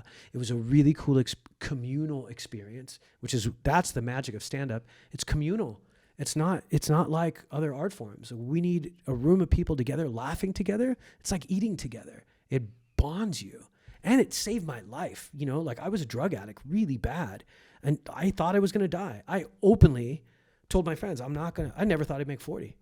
I knew I was going to die. I thought about it all the time. Every day I thought about how I was going to die. Am I going to have a heart attack while I'm driving? I did cocaine like 5 times a day. For like 3 years, like nonstop. And I had no way to stop it until I started doing comedy. Yeah. And it stopped. So my love for comedy it's not arrogance, or it's not like, oh, I'm from New York and why doesn't Berlin act like that? It's not like that at all. It's that comedy saved my life. And I know what it can do. And I performed in Afghanistan 3 times. I've had guys who said, hey, when I first met you and I heard you were an Arab, I didn't want to laugh at your jokes, but you made me laugh, and I respect the shit out of you. And I'm like, oh my God, And I said, hey, and I was honest with them and said, I didn't have a lot of respect for you either. You're young guys from the middle of America that just went in the military. I didn't know who you were, but we're friends now. And comedy gave me these friendships and these connections and made me find my way to therapy and to how to be a healthier person. I love my dad now. I didn't love my dad when he was alive, but all that is beautiful. What comedy can be is something I've seen. And so for me, it's heartbreaking when I see someone. I don't mind a comic who isn't a great comic. I mind a comic who doesn't care. That hurts my feelings. It makes me more sad than anything else. It's really hard to see when people don't care. And I think it's easy to do that here. It's easy to be here and be like, well, the industry's not watching, so who cares? Yeah. Do you know what I mean? How do you balance and we could wrap things up here soon. Sure. I know we've been going for a little while, but I think one thing that's confusing here is it's like there's a lot of shows that are open mics, but have the feeling of more of they call them open mics so they don't have to pay people. Yeah, or whatever the thing is. And so I think because like you talked about, it's like you see people sometimes going up there and just like bombing the whole time. And I mean, from my perspective as a comedy nerd, it's like when I listen to like people talk about like Louis, they're like, yeah, he'll show up and he's just like, he'll eat shit for a while, and it's like you have to like try, of course, push yourself and have that thing. So, but he's Louis. Yeah, I mean, of course, yeah, he's Louis. I would pay to watch Louis eat shit. I would pay to watch Chris Rock eat shit. I would not pay to watch a comic who's been doing it for 1 year eat shit. Yes, agreed. They don't have that privilege. Yeah, but that's the question then is like here I think it's harder because the line is blurrier, right? Between like an open mic and a showcase, because it's like at an open mic, I do feel like even as a new comic, it is like I can try to make I'm going to try to make open mic is different. Whatever the show is open like, mic is where you're supposed to bomb. Yeah. At an open mic. And I mean, I want to try to always make it funny, Sure. Even if it's not going well, whatever. I want to try my new jokes, see how it is. And you can't. Here's the thing: you can open. That is what open mics are for. You're supposed to try new material, but in places like New York or in LA, you have to consider where you are in the lineup, and you have to put two things ahead of yourself: the show and the audience. Because comedy is kind of like boxing, where you think, oh, that's a lone person up there by themselves. But there's no way that person would make it inside the ring without a team. Louis, Chris Rock, Chappelle, they all graduate in classes. They graduate together in groups, like it was iron hardening iron. And that's the way the Comedy Store even says, we're not a comedy club. This is an artist colony. That's what they called it. And that's the way we should be embarrassed to bomb in front of each other. There should be a healthy competition amongst each other. And the line is really not blurry. It's, are people paying? If someone's paying to go to a show, you owe it to those people to bring your best material. And if you're even if you're on an open mic and you're bombing and there's 3 other comics that are going after you, you should close with the joke that works. I mean, and I'm not saying that should be the rule here because this is different, but I'm saying in New York and LA and London, that was kind of like, yeah, that's okay. You're fine with bombing, but I used to That's the respectful thing to do. It's a respectful thing to do, and it shows people that you care. You weren't being like, hey, fuck all of you. This is, I'm using you. And that's the shift in energy that happens, unfortunately. We are there for the audience. But when you just bomb the whole set and towards the end, you don't even like try to interject some joy, man, then it's not, the audience is now being used. Yeah. They're being used as and if you put effort into your writing, there's no reason why you should bomb the whole time. You should at least have an interesting premise, period. But there are some people who go up and there's no premise, there's no nothing. And I don't think people ever go, oh, that's not funny, fuck that guy. Usually they say that's not funny when they're offended. But most of the time they go, I don't get it. Yeah. What is he saying?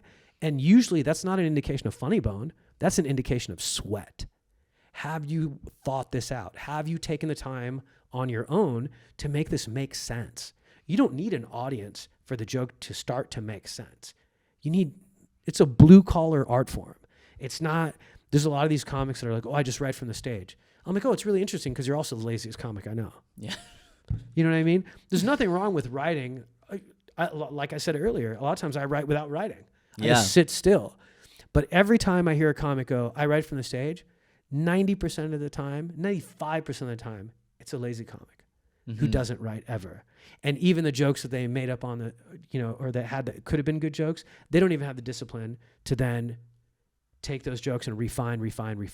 And that's what comedy is. Comedy is not writing. Comedy is rewriting. Yeah. And that's why it's a blue collar art form. And that's why so many of the people in comedy are tougher than other kinds of artists, because the pain of comedy is real, and the repetition and the redundancy and the emotional abuse of not getting laughs, all that shit is real. And you have to be kind of tough to get through that. Yeah. Yeah. That really resonates with me. Well, so, I feel like to wrap up here. Well, okay, sorry. One more question. Sure. So I feel like there are a lot of young comics in the scene, and that's mostly the people who are watching this podcast. Yeah. if you were giving advice to them or to yourself, if you were starting over, is there anything that you feel like you've learned along the way that you're like, I wish I had done it differently? Or for a young comic, like, oh, you know, I mean, we've covered a lot of it, right? Like writing and whatnot. But is there anything else that sticks out? Yeah, I mean, the energy. Jerry Seinfeld said this. They asked Jerry Seinfeld, "Do you still love comedy?" He's like, "Of course I love comedy." They're like, "You don't even need to perform anymore." He's like, "I love to perform. I don't perform because I need to. I perform because I love it." He's on, that's the fuel you need. If you have I'll show you fuel, that's like nitrous. You can use it for one show. But if your energy is I'll show everyone how funny I am, your car's gonna explode. The only fuel that you'll never run out of is love. You have to love this. And I think there's a lot of people, it's like people who live at the beach who take the beach for granted and stop going to the beach because they live right there. We can't do that with comedy. We can't treat comedy like it's a rose that we drive by without smelling. It's our job. Hemingway said that. As a writer, it's your job to notice what others only see. It's our job to not take comedy for granted. And I feel like a lot of people take it for granted. Like that it's special, that it's very cool that people pay money and sit in chairs and watch us talk about our lives and in this communal environment. I think it's a beautiful, beautiful thing. And we're kind of like the last bastion of like genuinely free speech. So it's just, I wonder, I don't think people think of that fully when they go up and say some of the stuff they say, or they go, oh, I'm going to a show tonight. I didn't write anything. I'll just go up there and see what happens. It's like, that's fine. You can do that sometimes. We're all human beings. But if you do that all the time, that's a bad habit. It's a bad habit. Because guess what happens when you do get picked up? If your goal is to become a pro and become a storyteller through television or film or whatever, you go to, I know a friend who was purely crowd work comic and phenomenal at it, really good. And then in London, he got approached by some managers and they said, man, we've seen you twice and you just tear the roof off. He's like, thank you so much. They're like, do you have any ideas for shows? And he goes, they're like, do you write anything? And he goes, no, I don't write. And they're like, well, how could we make a show with you? And he goes, yeah, I guess you can't. Yeah. And he's like, you know the craziest thing, Tamer? And I go, what? He goes, I never even thought about it. Yeah. What the next level is. Well, when a development executive from a TV network comes to you and says, what do you want to do? And he goes, give me 200 people sitting in a studio. And most of the time I might have a good set, but sometimes I might not if the audience isn't in the mood or the environment's not right. And that happens. It's a risk take. But I love the people who can do both, who can do everything, who can weave through crowd work, comedy. I mean, Bill Hicks used to say this. He's like, you should be able to speak openly, not even like improvise jazz, not know what you're going to say, but have jokes ready. Yeah. Have your jokes in the background and be like, hey, yeah, I'm going to improv. I'm going to do crowd work. And now there's a dip in energy. Maybe this dip is lasting too long. Now let me give them one of these. Get the energy back up, keep it going.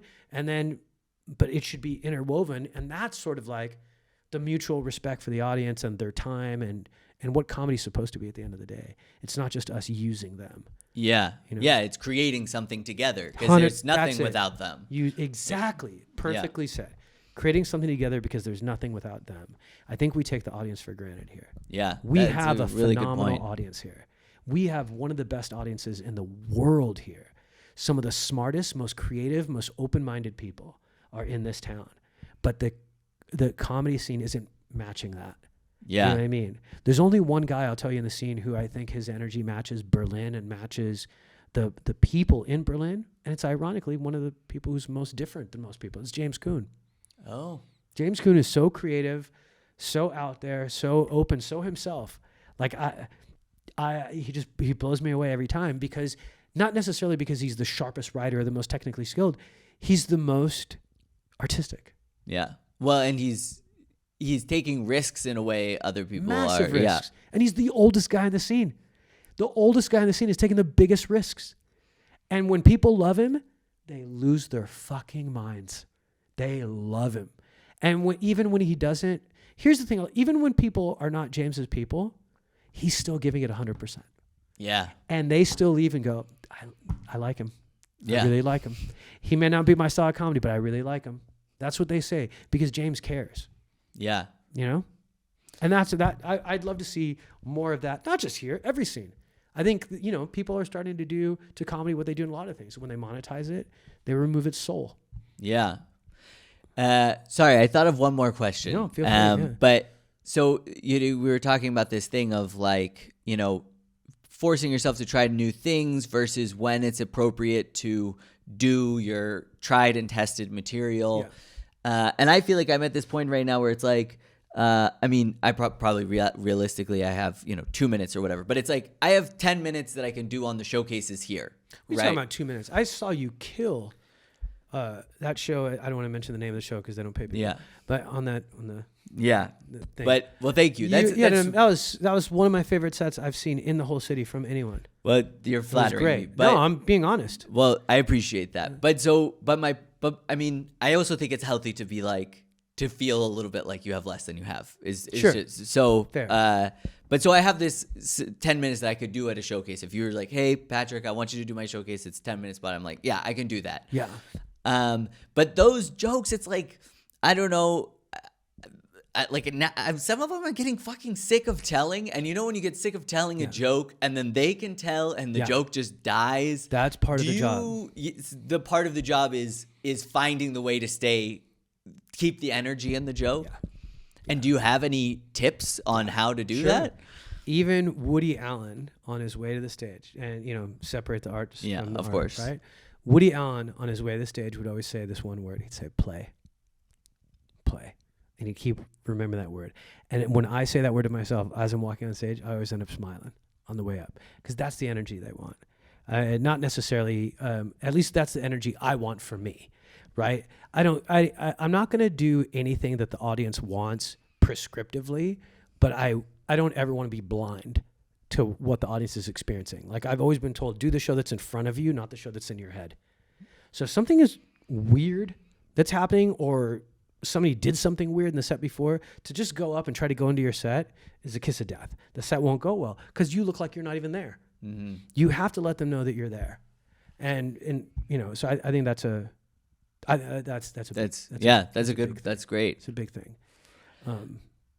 Yeah. Well, I want to wrap up. I feel like I want to offer you the option. Either we could spin the wheel and we could do one little character improv, or we could finish where we started and you could tell the story of you performing in Egypt during the Arab Spring.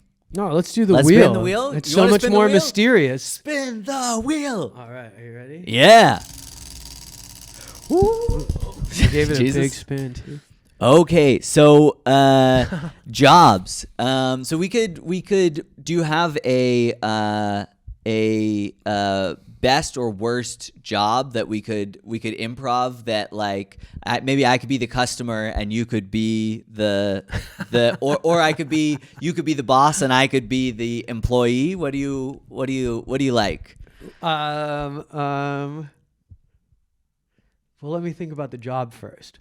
The job I had, one of my jobs was in college. I had a job. I was a Ninja Turtle. Wait, really? There was a place called Barbie's Balloon Boutique. Okay. That's what it was called. And we dressed up as different characters. I mean, I made better money when I was in college dressed up as a Ninja Turtle than I get paid here sometimes. It's funny, but I would dress up as a Ninja Turtle, like supermarket openings, things like that. And people would bring their kids and...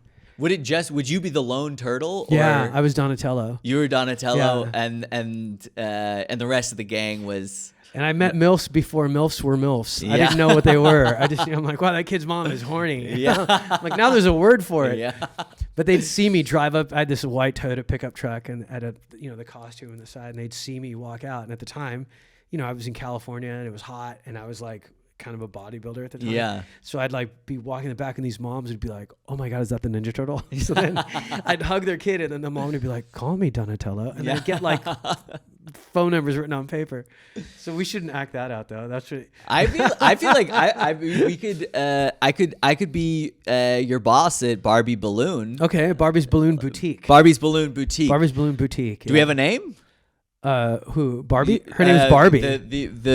So Barbie was the owner. Okay. Barbie was the owner of Okay, Barbie's I was thinking Balloon Barbie Boutique. like the doll. No. Her name was Barbie. Barbie, okay. In Azusa, California. All right. Cal Poly Pomona. Cal Poly Pomona. All right, I'm in Cal Poly Pomona. The beach is behind us, maybe? Oh, no. The beach is more, Pomona's inland. Okay, it's a strip mall behind us? Yes. It's a strip mall. We're in a strip mall. We're in a strip mall. I'm in a pickup truck.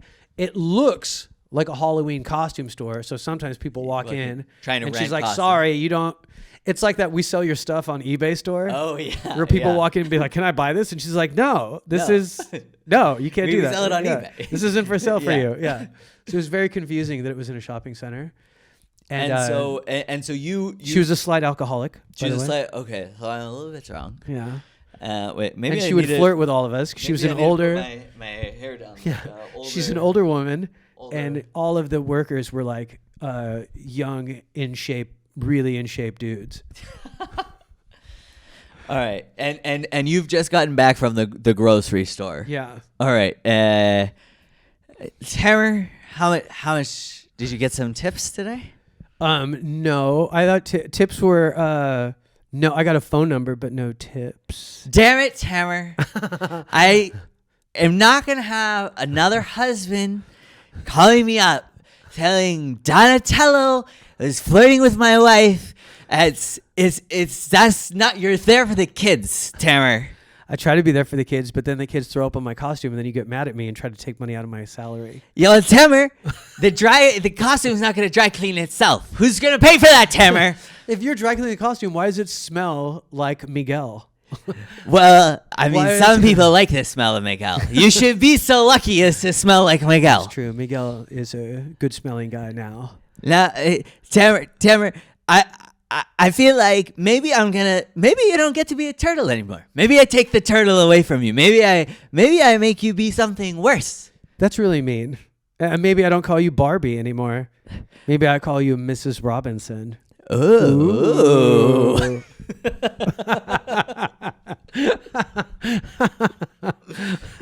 Did we flash back? Did we touch any truth there? Yeah, I think so. Yeah, it felt real. Okay. Yeah, there was a little bit of anger starting to build. Yeah. from being accosted and abused, sexually abused by this one, harassed. And having your salary taken away by the number of times she slapped me in the ass is ridiculous. Oh, Jesus. That was so funny. Well, you didn't tell me that part. I could have incorporated it. I'm glad we were sitting during the reenactment. Well, dude, this was awesome, man. Oh, good. I'm glad it was fun chatting. I really appreciate you coming. Sure. As I with told, the fingernail polish? Who painted your nails? I painted them myself a while ago now. Obviously, since okay. they've come off. I thought maybe you had a daughter or something. No. That's good for you, I man. just one of my Irish friends said this, and I really have thought about it ever since when I first moved to Berlin. I showed up one time and he only had one eyebrow, and I was like, what happened to your eyebrow? And he was like, it's Berlin, man. You got to do something to try to be edgy. I love it, man. I agree with him 100%. Like, dude, we only have one life, man. And like, it's one of the things I love about Berlin. I feel more, people can say whatever they want to say about people who seem quote unquote weird, but it's like, the more free they are, the more free I feel. And what's wrong with that? Like, we're only here for one life. Yeah, why not shave your eyebrow off just to see what it would look like and live that way for a few months? It might change the way you feel about everything. Yeah. You never know. Why the fuck not?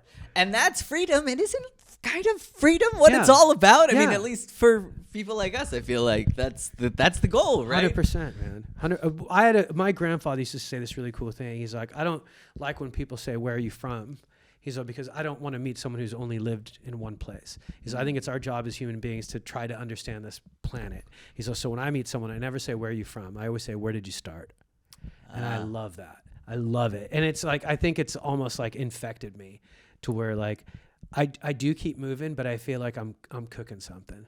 Yeah. Right? And it may not, sometimes when you're waiting for something to cook and you see other people eating hamburgers, you question what you're cooking.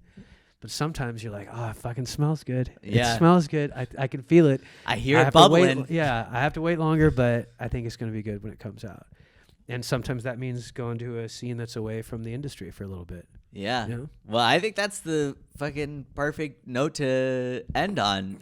Please, as I told you before, I have a massive following at this podcast when I pitched you to join. But please tell the people where they can find you. I'll have the links in the description below. Sure. Instagram is great. Like it's Tamer Kat, TAMERKAT.